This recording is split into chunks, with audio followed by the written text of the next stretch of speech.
अक्सर हम कहते हैं कि हमें किसी के हक को नहीं मारना चाहिए या फिर किसी के हक का हमें नहीं खाना चाहिए। और इसी तरीके से हम कहीं किसी दूसरे जीव जंतुओं का भोजन तो नहीं खा रहे, उनके हिस्से की जो चीज़ें होनी चाहिए उनको ग्रहण तो नहीं कर रहे कहीं हम। ऐसी कौन कौन सी चीज़ें होती हैं जो कि हम जाने अनजाने में खा रहे हैं, उनका भोजन कर रहे हैं और उन जीव जंतुओं तक नहीं पहुंचा रहे हैं, जिसके कारण हमारे जीवन में अक्सर परेशानियां घूमती ही रहती हैं। तो नमस्कार दोस्तों, मैं सुभाष शर्मा चंडीगढ़ से लाल किताब के ज्ञान में आपका स्वागत करता हूं। दोस्तों, जैसा कि हम जानते हैं कि हमारे बड़े बुजुर्ग हमेशा कुछ ना कुछ चीज़ें अपनी आय से, अपने भोजन से, अपने अनाज से अलग किया करते थे। चाहे तो वो निम्न वर्ग के लोग हों, चाहे वो जीव जंतु हों, कुछ भी हो, सारा हिस्सा नहीं लिया करते थे। पर आजकल के आधुनिकीकरण में ना ही किसी के पास इतना समय है कि वो किसी दूसरे व्यक्ति के बारे में सोच पाए, ना ही ऐसी व्यवस्था होती है कि वो जाकर किसी को दे पाए। दे तो कहीं पर लोग कुछ बातें बना सकते हैं, कहीं दें तो क्या सोच कर दें, कोई ऐसी वैसी बात ना हो जाए, कुछ लोग गलत ना समझ बैठे। बहुत सी बातों को सोचने पर और उन बातों पर ध्यान करके व्यक्ति रुक सा जाता है और उन चीज़ों को जो कि जीव जंतुओं के लिए थी, उन चीज़ों को खुद ही ग्रहण कर लेता है या उनके लिए समय समय पर निकाल नहीं पाता है। हमारे बड़े बुजुर्ग हमेशा सीधा निकाला करते थे। सीधा यानी कि वो चीज़ें, वस्तुएं होती थी जो धर्म स्थान में दान की जाती हैं। अब धर्म स्थान में कुछ दान होती थी, कुछ गाय को दी जाती थी, कुछ कुत्ते को दी जाती थी, कुछ कौवे को दी जाती थी, कुछ चींटियों को दी जाती थी, कुछ मछलियों को दी जाती थी। ये सब जीव जंतु हम पर आश्रित हैं। अब हमारी द्वारा फेंकी गई गंदगी या कुछ भी चीज़ें जानवर खाते हैं, तो क्या उन पर सिर्फ और सिर्फ गंदगी खाने का ही हक है? कोई साफ चीज़, वस्तु हमारे द्वारा स्पेशल उनको दी गई, इन चीज़ों पर कोई हक नहीं है? जी हाँ, हक है, पर यही हक को हम भूल जाते हैं। अब अक्सर घर में आप आटा छानते होंगे, आटा छानते हैं और वो जो चोकर बच जाती है। अब चोकर, कई लोग तो उस चोकर को संभाल के रख लेते हैं। अब संभाल के क्यों रखते हैं? जी, हमारे डॉक्टर ने कहा है चोकर वाला आटा खाइए, आपका जो हाजमा है वो अच्छा रहेगा।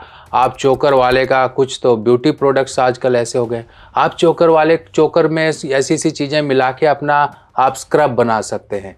यानी कि आपने जो चीज़ें जिसको देनी थी उसको ना देकर आपने अपने इस्तेमाल के लिए उनको कर लिया और वो वेस्ट ही हो गई। जब आप स्क्रब कर रहे हो तो स्क्रब करके क्या उसको आप खा थोड़ी ना रहे हो, उसको आप फेंक ही रहे हो, धो रहे हो, यानी कि वो जो चीज़ें थी चली गई।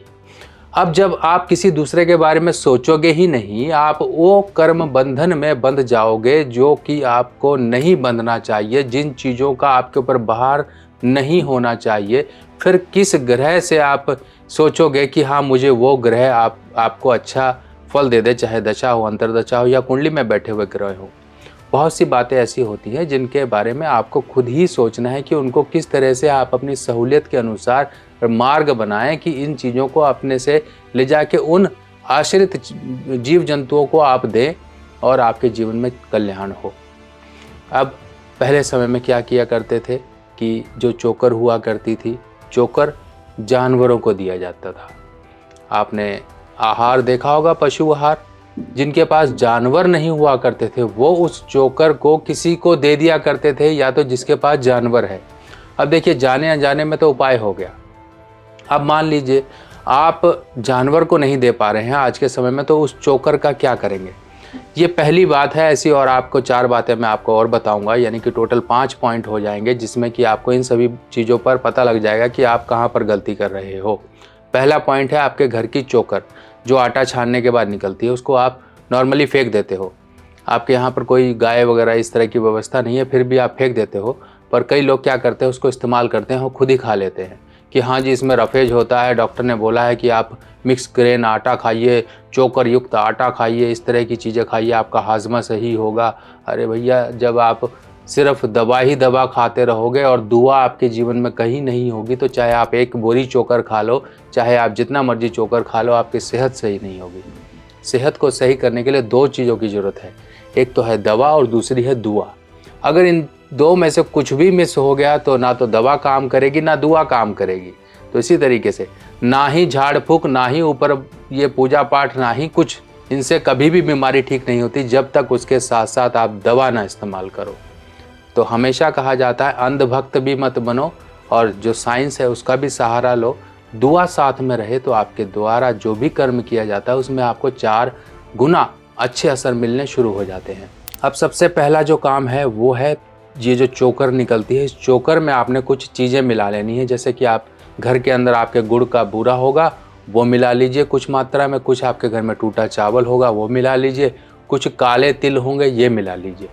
अब ये सब चीज़ें आपने मिला ली और मिला के आप अपने घर के आसपास देखिए जहाँ पर चींटियाँ हो, इन चींटियों को आपने देना है। देखिए हम नहीं भंडारा खिला सकते, हमारे अंदर नहीं इतनी अहमियत है। अगर आप कहते हो जी मैं तो बहुत गरीब हूँ, मैं कहाँ से लाऊँ पैसा इतने लोगों को भोजन कराने का, आपके पास इतनी शक्ति है कि आप हजारों लाखों लोगों को भोजन करा सकते हो, पर आप उस दृष्टि से देखते ही नहीं हो। हजारों लाखों जीव जंतु, चींटियाँ छोटी छोटी जो आपके जीवन में उन परेशानियों को दूर कर सकती हैं, क्योंकि चींटियाँ शनि का रूप हैं। और साथ में जो आप चीज़ें दे रहे हो इसमें सूर्य का भी असर है, इसमें चंद्र का भी असर है, इसमें केतु का भी असर है, इसमें मंगल का भी असर है। इतने सभी ग्रहों को एक साथ आप शुभ कर रहे हो और साथ में साथ आप पा रहे हो दुआ। दुआ इतनी चींटियों का जो आप पेट भर रहे हो, इनके भी तो ये भी तो जीव हैं, आपके लिए अच्छा सोचेंगे, आपके लिए प्रार्थना होगी, आपके लिए सब कुछ होगा। आप करिए इस तरह से, थोड़ा सा आप मैनेज करिए। अगर आप ये चोकर इकट्ठी कर लेते हो तो प्रॉब्लम क्या होती है कि चोकर को ज़्यादा दिन इकट्ठा नहीं कर सकते घर में, इसमें घुन पड़ जाते हैं, कीड़े पड़ जाते हैं, सूंडियाँ पड़ जाती हैं। इस तरह से हम जीव जंतुओं को ख़राब नहीं दे सकते। आपके घर डेली निकलता है 1, 2, 4 दिन, 5 दिन तक तो कोई प्रॉब्लम नहीं होती है।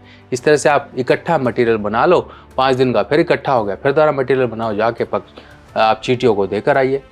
अब दूसरा काम होता है वो काम जो कि हम अक्सर किया करते हैं पर भूल जाते हैं, यानी कि गाय की पहली रोटी निकालना।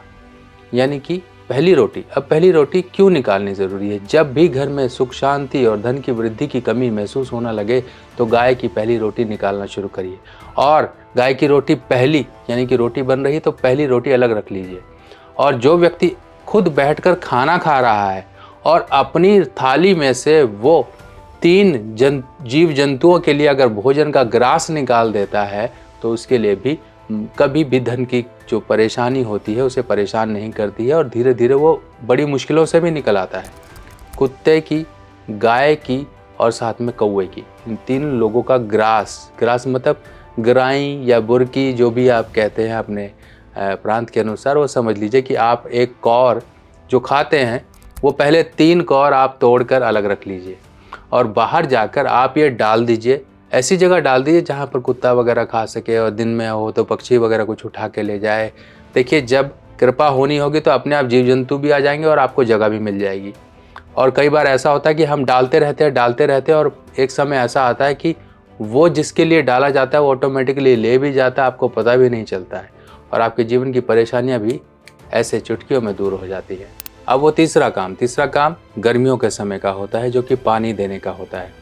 पानी पक्षियों के लिए, गिलहरियों के लिए और कौवों के लिए, ये जो पक्षी वगैरह हैं, जो भी जीव जंतु हैं, गाय के लिए, कुत्ते के लिए, इनके लिए पानी रखना बेहद ज़रूरी है। आप अपने घर के बाहर, अगर आप फ्लैट में भी रहते हो तो एक बर्तन में पानी लगा लीजिए, उसमें साइड में कटोरा और लगा लीजिए। मार्केट में मिल जाती हैं चीज़ें इस तरह की, आप लटका के डंडे से बांध के अपनी खिड़की से लटका दीजिए। देखिए पक्षी आएंगे, जिसने ज़रूरत है, जो प्यासा है जीव जंतु, वो आकर करेगा।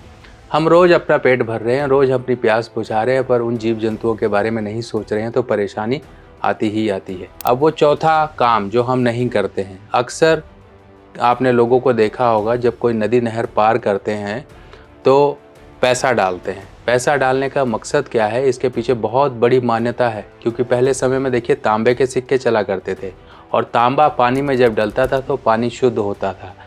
जो भी बस्तियां बसी हैं, जो भी जीव जंतु पले हैं, वो नदी के किनारों पर पले हैं और यही नदियां जब दूषित हो जाती है तो हमारी जो एक नसें, हमारी जो कनेक्टिविटी होती है हमारी लोगों के साथ, वही दूषित हो जाती है।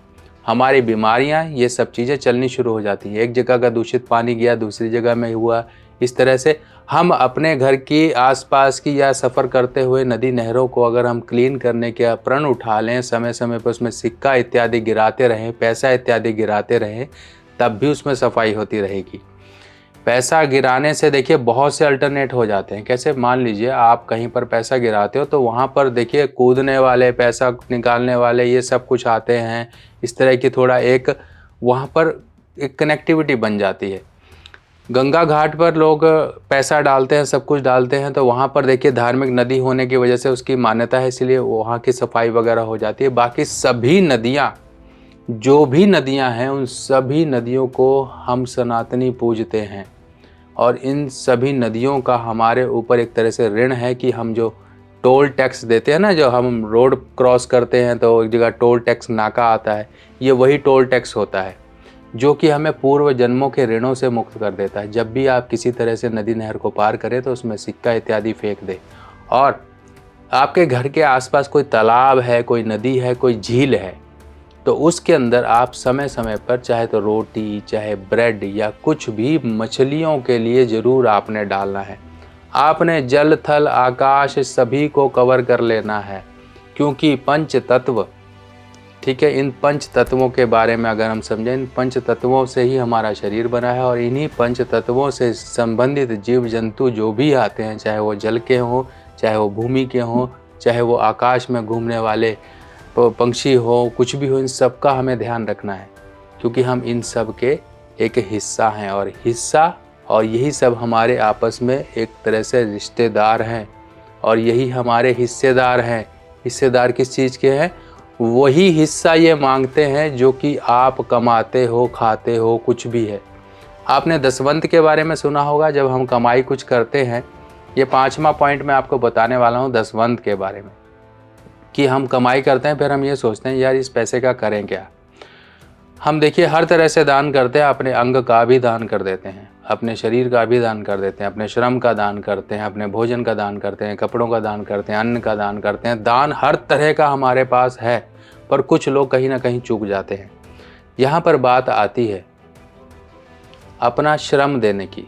श्रम यानी कि वो श्रम जो कि हमने मेहनत से कमाया और कुछ पैसा हमने अर्जित किया, उसमें से कुछ हिस्सा आप निकाल लीजिए। अब उस हिस्से को चाहे तो आप गरीबों की जन कल्याण में दीजिए, कहीं धर्म स्थान में दान करिए, या जो आपके मन को शांति दे कि मैं इस गरीब की मदद कर रहा हूँ, अपनी कमाई का ये हिस्सा मैं इनके लिए लगा रहा हूँ, तो लगाते रहिए। ये आप वर्ष दर वर्ष करते रहिए कि आप हिसाब लगा लीजिए कि आपके एक वर्ष में इतनी कमाई हुई, उसमें से कुछ % आप गरीबों को दीजिए। अब ये 5 काम हो गए। इन 5 कामों को एक बार करके देखिए, आपके जीवन से कैसे परेशानियां दूर होंगी। सबसे बड़ी चीज़ होती है मानसिक शांति।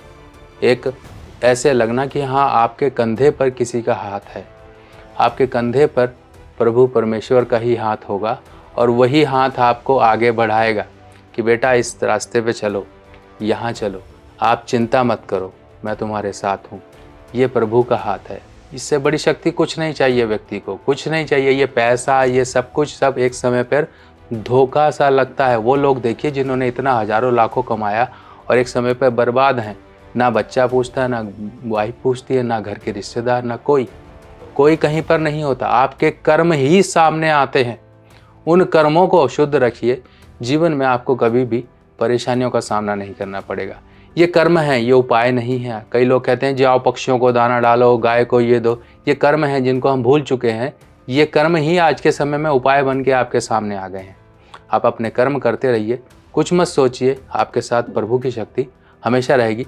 आप सभी लोगों से यही रिक्वेस्ट है कि जाते जाते जय माता दी जरूर लिखिएगा, कि माता रानी की कृपा आप पे बनी रहे और हम लोगों का भी प्यार ऐसे ही बना रहे। अगर आप अपने आप से लाल किताब के उपाय करना चाहते हो तो आ गई है मेरे द्वारा लिखी हुई नई लाल किताब, जो कि बिल्कुल सिंपल साधारण भाषा में है। और ये लाल किताब बिल्कुल सरल भाषा में आप लोगों के लिए मैंने लिखी है, ताकि आप लोग इसे पढ़कर अपने उपाय खुद कर सकें। और जो ग्रहों की स्थिति है, ग्रह क्या असर जीवन में लेकर आते हैं, उनके बुरे असर को कैसे दूर किया जाए, ये किताबें अब आपकी मदद करेंगी।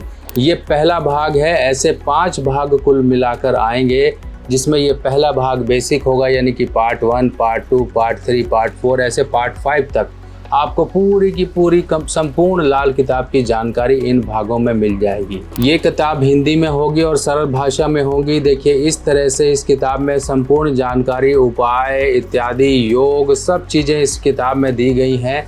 फिलहाल ये किताब पहली जो आपका पहला कदम होगी इस ज्ञान की तरफ, आप अपने जीवन में अपने परिवार वालों की, अपने दोस्तों की, किसी की भी कुंडली को देखकर अध्ययन करके उन्हें उपाय बता सकते हो। और ये उपाय बताने के लिए ये किताब आपकी मदद करेगी। आगे फिर मैं आपसे मिलूंगा नई वीडियो के साथ, तब तक के लिए आज्ञा दीजिए। नमस्कार।